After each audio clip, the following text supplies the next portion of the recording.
सोचिए क्या होगा अगर आप बोट पे बीच समंदर में हैं और समंदर का सारा पानी गायब हो जाए और रह जाए तो समंदर की खाली और वीरान जमीन। आखिर इस समुद्र का इतना सारा पानी गया तो गया कहाँ? क्या ये कभी वापस आ पाएगा या फिर नहीं? कहीं ऐसा तो नहीं है कि जहाँ पे जमीन थी वहीं पे अब समुद्र चला गया हो? अगर ऐसा हुआ तो पूरी मानव जाति का ही विनाश पक्का है। सोचिए ये बातें कितनी ज्यादा डरा देती है। आज मैं एक्सप्लेन करने जा रही हूँ 2024 में रिलीज हुई साइंस एडवेंचर मूवी जिसका नाम है सरवाइव। मूवी काफी इंटरेस्टिंग होने वाली है, इसलिए वीडियो के एंड तक बने रहिएगा। अगर आपको वीडियो अच्छी लगी तो लाइक कर दीजिएगा और चैनल को भी सब्सक्राइब कर दीजिएगा। मूवी की शुरुआत में हम इस फैमिली को देखते हैं जो अपने बेटे बेन का बर्थडे मनाने के लिए बीच समुद्र में इस बोट पे आए होते हैं। फिलहाल तो इस समुद्र में सब कुछ नॉर्मल चल रहा होता है, ऐसा लग ही नहीं रहा था कि कोई अनहोनी होने वाली है। तभी बेन की मॉम जूलिया समुद्र में स्विमिंग करने के लिए जंप करती है। वहीं बेन के फादर टॉम अपने बेटे बेन के साथ फिशिंग कर रहे होते हैं। वहीं जूलिया और टॉम की बेटी कैसी हेडफोन्स लगाकर सनलाइट एंजॉय कर रही होती है। इन तीनों को ही पता नहीं होता है कि जूलिया स्विमिंग करने के लिए समुद्र में गई है। वहीं जूलिया जब स्विमिंग कर रही होती है तो उसे महसूस होता है कि उसके चारों तरफ कोई चक्कर लगा रहा हो, बट वो चेक करती है तो वहाँ कोई भी नहीं होता। तभी अचानक से उसे कोई समुद्र में पीछे की तरफ खींचने लगता है और जूलिया डूबने लगती है। वहीं दूसरी तरफ बोट पे लगा कंपास भी अनयूजुअल बिहेव करने लगते हैं। इधर जूलिया जब डूबने लगती है तो वो हेल्प के लिए टॉम, बेन और कैसी को आवाज देती है, लेकिन कोई भी उसकी आवाज को नहीं सुन पा रहा था क्योंकि वो बोट से काफी दूर आ गई थी। तभी टॉम को जूलिया की आवाज आ जाती है और वो उसे डूबता हुआ देख लेता है और उसे बचाने के लिए समुद्र में जंप कर देता है। और वो कैसी को समझा देता है कि बोट को स्टार्ट करके जूलिया के पास लेके आए। और कैसी बोट को स्टार्ट करके टॉम और जूलिया के पास लेके जाती है। वहीं टॉम जूलिया को बचाकर सेफली उसे बोट पे ले आता है। अब टॉम सबको समझाता है कि कोई भी पानी में बिना बताए नहीं जाएगा, जिसे भी जाना होगा वो सबको इन्फॉर्म करके जाएगा, जिसके बाद सभी उसकी बात पर एग्री करते हैं। और अब इस तरह से रात हो जाती है और सभी बेन का बर्थडे सेलिब्रेट करने लगते हैं। तभी कैसी के बॉयफ्रेंड का वीडियो कॉल आ जाता है और वो उससे बात करने लगती है, लेकिन तभी कैसी नोटिस करती है कि शहर में कोई बहुत बड़ा तूफान आने वाला है, जिसे देखकर वो थोड़ी डर जाती है। लेकिन तभी इनके बोट के नीचे कुछ टक्कर लगने की आवाजें आती है, जिसे देखने के लिए ये लोग बाहर निकलते हैं। तभी ये लोग देखते हैं कि इनके बोट के आसपास से बहुत सारी व्हेल और शार्क्स गुजर रही हैं। वो लोग तभी ऐसा करती हैं जब कोई बहुत बड़ा तूफान आने वाला होता है। अब इन सब की वजह से ये सभी काफी डर जाते हैं क्योंकि ये लोग बीच समुद्र में होते हैं, शहर से काफी दूर। अब टॉम भी थोड़ा घबरा जाता है क्योंकि बोट स्टार्ट नहीं हो रही थी टक्कर लगने की वजह से। वो उस खराबी को चेक करने के लिए पानी में जंप कर देता है। अब वो नीचे जाकर बोट चेक करता है तो उसमें बहुत बड़ी डेंट आ चुके थे, शायद ये किसी शार्क के टक्कर की वजह से ही हुई थी।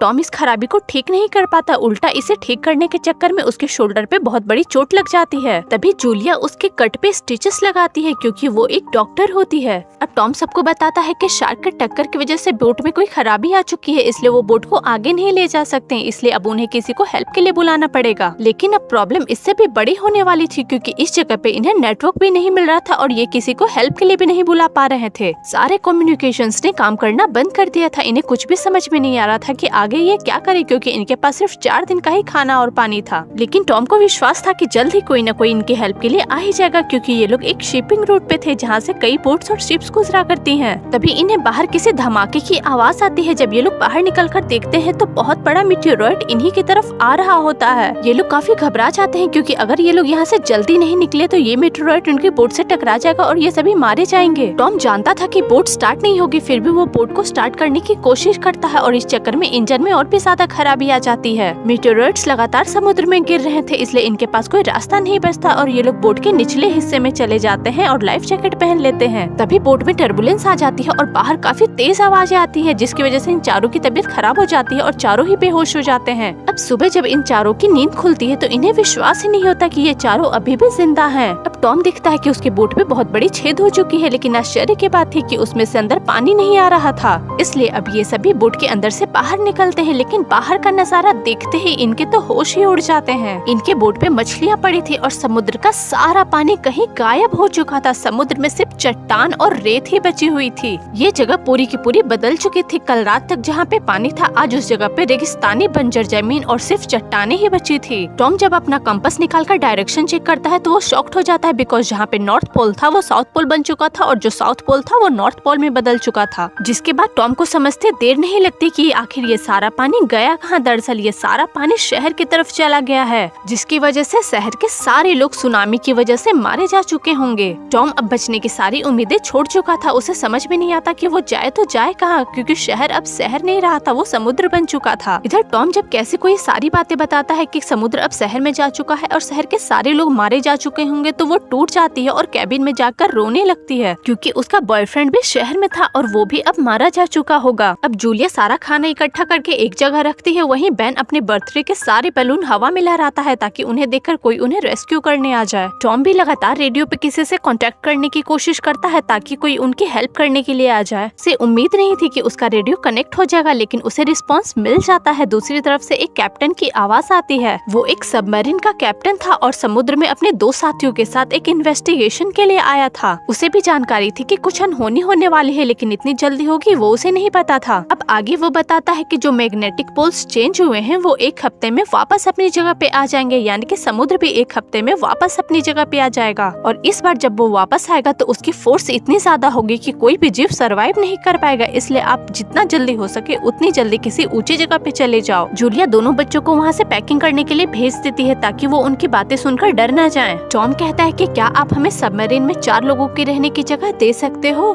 जिसपे कैप्टन कहता है नहीं, मेरे सबमरीन में सिर्फ 3 ही लोगों की जगह है। अब मेरा 2 साथी मारा जा चुका है, इसलिए सिर्फ 2 लोग ही यहाँ पे आ सकते हैं। जिसपे टॉम उससे रिक्वेस्ट करता है कि प्लीज आप मेरे बच्चों को कम से कम वहाँ पे रख लो ताकि वो सेफ हो जाए। कैप्टन थोड़ा हिचकिचाता है, लेकिन फिर भी बच्चों की बात होती है इसलिए वो मान जाता है और टॉम को अपनी लोकेशन बता देता है। अब टॉम उसका धन्यवाद करता है और उसके बताए लोकेशन को मैप पे मार्क कर लेता है। टॉम अपने बच्चों को ये बात नहीं बताता कि वे उन दोनों को सबमरीन में छोड़कर चले जाएंगे, क्योंकि सबसे पहले इन दोनों को अपने बच्चों की सेफ्टी थी, क्योंकि उसके बाद जो भी होगा ये दोनों देख लेंगे। खैर अब ये सभी खाने पीने का सामान पैक करते हैं और यहाँ से निकलने की तैयारी करते हैं। अब टॉम बोट पे खड़ा होता है तो वो देखता है कि एक आदमी अपने डॉग के साथ उसी की तरफ आ रहा है। टॉम उसे देखकर खुश हो जाता है। उसे विश्वास ही नहीं होता कि इस जगह पे कोई इंसान अभी भी जिंदा है। टॉम उससे बात करने की कोशिश करता है, लेकिन वो कुछ भी नहीं बोलता। जिसके बाद टॉम उसे पानी पीने को देता है और वो पानी पी लेता है, लेकिन पानी पीने के बाद वो उसी बोतल से टॉम पे हमला कर देता है। जूलिया ये सब देख लेती है। किलर के पास एक चाकू होता है जिससे वो टॉम पे हमला करके उसे मार देता है। ये सब इतनी जल्दी होता है कि टॉम खुद को बचा भी नहीं पाता। अब वो जूलिया को मारने के लिए उसकी तरफ भागता है, लेकिन जूलिया जल्दी से बोट पे चढ़ के दरवाजा बंद कर लेती है। उसके बाद वो अपने दोनों बच्चों को बोट में बने बॉक्सेस के अंदर छिपा देती है। अब वो कैसी को एक फ्लेयर गन देती है और उससे कहती है कि जब इसकी जरूरत पड़े तब इसका इस्तेमाल करना। किलर बोट पे चढ़ जाता है और दरवाजे को खोल लेता है, क्योंकि दरवाजा ऑलरेडी पहले से डैमेज था। जूलिया कैबिन के वॉशरूम में जाकर खुद को लॉक करती है और अपने चोट पे पहले पट्टी लगाती है। दोनों बच्चे भी काफी डरे हुए थे। वो उन बॉक्सेस से किलर को देख पा रहे थे। इधर किलर जूलिया को ढूंढ रहा होता है, तभी उसे खाना मिल जाता है और वो बैठकर खाने लगता है। खाना खाते खाते वो नीचे कैबिन में चला जाता है जहाँ पे जूलिया छिपी होती है, लेकिन जैसे ही वो वॉशरूम का दरवाजा खोलता है जूलिया वहाँ होती ही नहीं है, क्योंकि वो उस बोट में बने छेद से निकलकर बाहर जा चुकी थी। अब जूलिया धीरे धीरे आगे बढ़ रही होती है, तभी उस किलर का डॉग उसे देख लेता है और उस पे भौंकने लगता है और उस पे हमला कर देता है। जूलिया खुद को बचाने के लिए चाकू से उस डॉग को मार डालती है। अब किलर अपने डॉग की आवाज सुनकर बाहर दिखता है तो वो उसे मरा हुआ पाता है। वो समझ जाता है कि जूलिया बाहर है और उसी ने उसे मारा है। वो जूलिया को पकड़ने के लिए बोट से नीचे उतर जाता है, जिसके बाद जूलिया मौका पाकर बोट पे चढ़ जाती है और टूटे हुए शीशे को अपना रास्ता बनाकर वापस बोट के अंदर चली जाती है। लेकिन तभी वो किलर वहाँ पे आ जाता है और वो जूलिया पे हमला कर देता है, जिसके बाद वो जूलिया को खूब मारता है। जूलिया खुद को बचाने में असमर्थ होती है। उसके बाद वो उसका गला दबाने लगता है। जूलिया बस मरने ही वाली होती है। इधर कैसी ये सब देखकर इतना डर चुकी थी कि वो फ्रीज हो गई थी। उसे पता ही नहीं था कि उसके हाथ में एक फ्लेयर गन है। जूलिया उसे फ्लेयर गन चलाने का इशारा करती है, जिसके बाद वो थोड़ा हिम्मत करती है और फ्लेयर गन उस किलर के ऊपर चला देती है। इस हमले से किलर मरता तो नहीं है, लेकिन वो घायल हो जाता है और बोट में भी आग लग जाती है। अब वो अपने दोनों बच्चों को बाहर निकालती है और मैप लेने के लिए जाती है, लेकिन वो किलर उसे पकड़ लेता है। लेकिन इस बार जूलिया उसे लात मारकर वहाँ से भाग जाती है। बाहर निकलने पर दोनों बच्चे जब अपने पिता को इस हालत में मरा हुआ देखते हैं तो वो रोने लगते हैं। जूलिया भी अपने पति को खोने के गम में टूट चुकी थी, लेकिन उसे अपने दोनों बच्चों को भी संभालना था। बेन खुद को दोष देने लगता है कि अगर उसने वो बलून लगाया ही नहीं होता तो शायद वो किलर यहाँ पे आता ही नहीं और उसके पिता जिंदा होते। जूलिया अपने पति से लिपटकर रो ही रही होती है कि तभी वो देखती है कि वो किलर जलते हुए बोट से बाहर निकल आया है। जूलिया जल्दी से अपने दोनों बच्चों को उठाती है और वहाँ से भागने लगती है। जब भागते भागते ये लोग थक जाते हैं तो पथरीली चट्टानों के बीच जाकर बैठ जाते हैं। जूलिया आगे के रास्ते के लिए मैप देखने लगती है और कैसी पानी पीने लगती है। बेन अभी भी इन सब के लिए खुद को ही दोष दे रहा होता है। तभी जूलिया उसे समझाती है कि इन सब में तुम्हारी गलती नहीं है। कैसी उसे पानी पीने के लिए देती है लेकिन वो पानी भी नहीं पीता। अब जूलिया दोनों बच्चों को लेकर आगे बढ़ने लगती है। तभी वो देखती है कि किलर अभी भी उनके पीछे ही आ रहा है। जूलिया अपने दोनों बच्चों को नहीं खो सकती थी, इसलिए वो जितनी तेजी से हो सके उतनी तेजी से अपने दोनों बच्चों को लेकर भागने लगती है। लेकिन जब भी वो पीछे देखती थी किलर उनके पीछे ही होता था। भागते भागते वो एक जगह पे आती है जहाँ पे समुद्र का थोड़ा सा बचा हुआ पानी होता है। उसमें कंटेनर्स गिरे होते हैं जिसकी वजह से वो पानी जहरीला हो चुका था। अब जब वो पीछे मुड़कर देखती है तो किलर वहाँ पे नहीं होता, लेकिन वहाँ पे समुद्री कचरा होता है जो इंसानों ने फैलाया था। भागते भागते बेन की तबीयत खराब होने लगती है, इसलिए जूलिया वहीं पे बैठ जाती है और उसे पानी पीने को देती है। लेकिन वो देखती है कि बोतल का ढक्कन खुला है जिसकी वजह से उसमें बस थोड़ा ही पानी बचा हुआ था, सारा पानी गिर गया था। क्योंकि जब कैसी ने पानी पिया था तो उसने ढक्कन खुला छोड़ दिया, इस वजह से पानी गिर गया। जूलिया इसके लिए जब कैसी को डांटती है तो वो उल्टा इसका फ्रस्ट्रेशन अपनी माँ पे ही निकालती है और कहती है कि अब हम जिंदा नहीं बचेंगे, हम सभी मारे जाएंगे। जिसपे उसकी माँ कहती है कि चुप रहो, जैसा मैं कह रही हूँ वैसा ही करो, मैं तुम दोनों को कुछ नहीं होने दूंगी। अभी आगे बढ़ते हैं तो इन्हें एक प्लेन दिखता है। शायद कल रात के एस्ट्रॉइड के टक्कर की वजह से ये क्रैश हो गया होगा और इस समुद्र में आके गिर गया। अब रात भी होने वाली थी, इसलिए ये तीनों ही रात बिताने के लिए इसी प्लेन में पनाह ले लेते हैं। जूलिया बैग से फैमिली फोटो निकालती है जो कल रात ही उसने बेन के बर्थडे पे लिया था। वो टॉम की तस्वीर देखकर इमोशनल हो जाती है। अब ये लोग जल्दी से सो जाते हैं क्योंकि सुबह इतना चलने की वजह से ये सभी थक चुके थे। इधर कैसी की नींद खुल जाती है और वो टॉयलेट जाने के लिए प्लेन से नीचे उतर जाती है। तभी वो किलर वहाँ पे पहुँच जाता है। कैसी इस बात से अनजान थी कि किलर उसी की तरफ बढ़ रहा है। अब वो जैसे ही उस पे हमला करने वाला होता है कि तभी वहाँ पे जूलिया आ जाती है और वो किलर के ऊपर ही हमला कर देती है। जूलिया उसे बिल्कुल भी संभलने का मौका नहीं देती और लगातार चाकू से उस पे हमला करते रहती है और तब तक हमला करती है जब तक उसे तसल्ली नहीं हो जाता कि वो मारा जा चुका है। सुबह जब ये लोग प्लेन से बाहर आते हैं तो किलर की हालत देखकर डर जाते हैं क्योंकि जूलिया ने तो बस उस पे चाकू से ही हमला किया था, लेकिन उसकी हालत काफी बदतर थी, जैसे उसे किसी जानवर ने नोच खाया हो।